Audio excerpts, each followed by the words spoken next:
Hello friends, welcome back to our channel Honors English. Today our topic is The Good Morrow by John Donne. इसके अंदर John Donne ने अपनी loved life के बारे में बताया कि प्यार से पहले की ज़िंदगी उनकी कैसी थी और प्यार के बाद उनकी ज़िंदगी कैसी हो गई। मतलब वो जब अपनी बिलविड के साथ प्यार भरा टाइम स्पेंड कर लेते हैं उसके बाद उनकी लाइफ में बहुत ज़्यादा चेंज आ जाते हैं। तो वो बताते हैं कि किस प्रकार उनके अंदर चेंज आए और किस प्रकार उनकी लाइफ बदल गई। स्टार्टिंग की 5 लाइनों में उन्होंने प्यार से पहले की ज़िंदगी बताई है और सेकंड 5 लाइनों में उन्होंने प्यार में पड़ने के बाद की ज़िंदगी बताई है और लास्ट की 5 लाइनों में उन्होंने बिना प्यार की ज़िंदगी बताई है कि प्यार के बिना ज़िंदगी कैसी होती है। तो चलिए लाइन टू लाइन इसे देखते हैं। I wonder by my truth, मैं हैरान हूँ मेरी सच्चाई से। What thou and I did till we loved, वह कहता है कि प्यार में पड़ने से पहले तुम और हम क्या थे। वह कहता है कि प्यार में पड़ने से पहले तुम और हम क्या थे, इस बात को सोचकर मैं हैरान हूँ। Were we not weaned till then, वह कहता है कि क्या हम इससे पहले एक दूध पीते बच्चे की तरह, जो माँ का दूध पीता है उस बच्चे की तरह पल रहे थे। But sucked on country pleasures childishly, वह कहता है कि हम एक साधारण बच्चे की तरह कंट्री प्लेजर्स में इंजॉय कर रहे थे। कंट्री प्लेजर्स हमें इंजॉय देते थे, मतलब कंट्री प्लेजर्स हमारे पास सिर्फ थे, हम सिर्फ साधारण इंजॉय करते थे बच्चों की तरह। और स्नोर्ड वी इन 7 स्लीपर्स डेन, और हम उन 7 स्लीपर्स की तरह जो गुफा में सो रहे थे उनकी तरह थे। वह कहता है कि हम गुफा में सो रहे 7 स्लीपर्स के समान थे, यानी कि इससे पहले हम सो रहे थे, मतलब अपनी प्यार भरी ज़िंदगी से पहले हम सो रहे थे और अब प्यार में पड़ने के बाद हमारी ज़िंदगी एक गुड मॉर्निंग के समान हो गई है। ट्वेज so but this all pleasures fancies B, वह कहता है कि यह सच है परंतु ये जो सारी खुशियाँ है ना वो फैंसी है, मतलब ये खुशियाँ है ना वो सपने के समान है।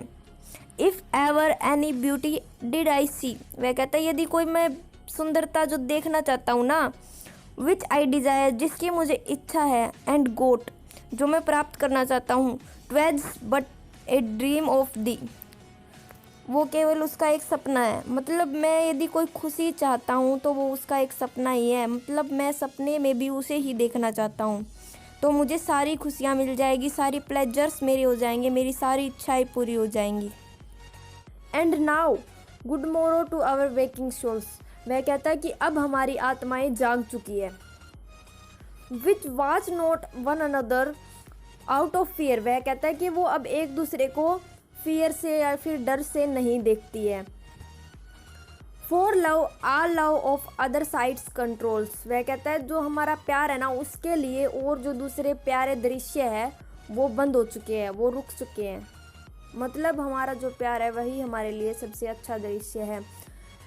And makes one little room and everywhere, वह कहता है कि जो हमारा ये छोटा सा कमरा है ना जहाँ पर हम टाइम स्पेंड करते हैं वो हमारे लिए संसार का सबसे बड़ा कमरा है, यानी कि वो हमारे लिए पूरे संसार के समान है, यानी कि हमारा पूरा संसार इस छोटे से कमरे के अंदर ही है।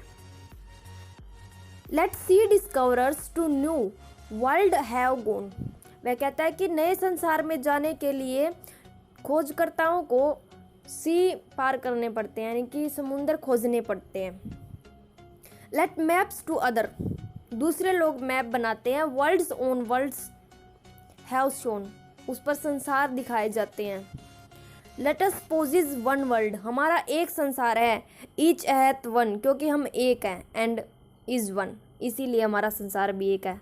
वह कहता है कि लोगों को संसार ढूंढने के लिए समुंदर पार जाना पड़ता है, उन्हें मैप बनाने पड़ते हैं, लेकिन हमारा संसार केवल यही है, हमारा छोटा सा कमरा, हमारा ये है प्यार, हमारा संसार इसके अंदर ही बसा है, क्योंकि हम दोनों एक है इसीलिए हमारा संसार भी एक ही है।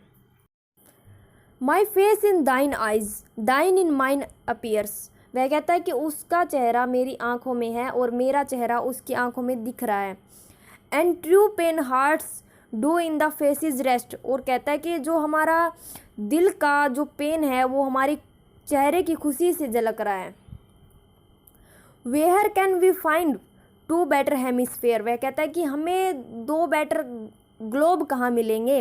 विदाउट शार्प नॉर्थ, जहाँ पर नॉर्थ की ठंड नहीं होगी, एंड विदाउट डिक्लाइनिंग वेस्ट, और जहाँ पर वेस्ट का ढलता हुआ सूरज नहीं होगा, यानी कि पश्चिम में ढलता हुआ सूरज और नॉर्थ की ठंड वहाँ पर नहीं होगी। हमें एक ऐसा हेमिस्फेयर मिल चुका है। Whatever dies was not mixed equally, वह कहता है कि जब कोई मरता है तो उसके अंदर दोनों गुण नहीं मिले होते, यही कारण होता है। वह इसके अंदर वह कहना चाहता है कि जैसे किसी के पेट में बेबी होता है तो उसे यदि दोनों का प्यार सही तरह से नहीं मिलता है तो वह मर जाता है। इसी तरह वह कहता है कि वट एवर डाइज, यदि कोई मरता है तो उसके अंदर दोनों गुण नहीं मिले होते।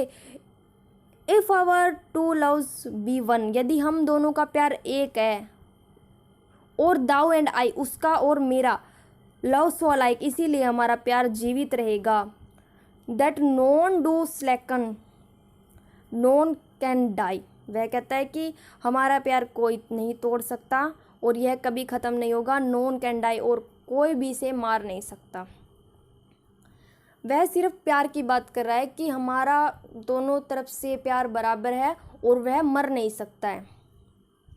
तो वीडियो कंप्लीट हुई, अच्छी लगी हो तो लाइक करें, शेयर करें, कमेंट करें, चैनल को सब्सक्राइब करें ताकि आप अगली वीडियो की नोटिफिकेशन जल्द से जल्द पा सकें।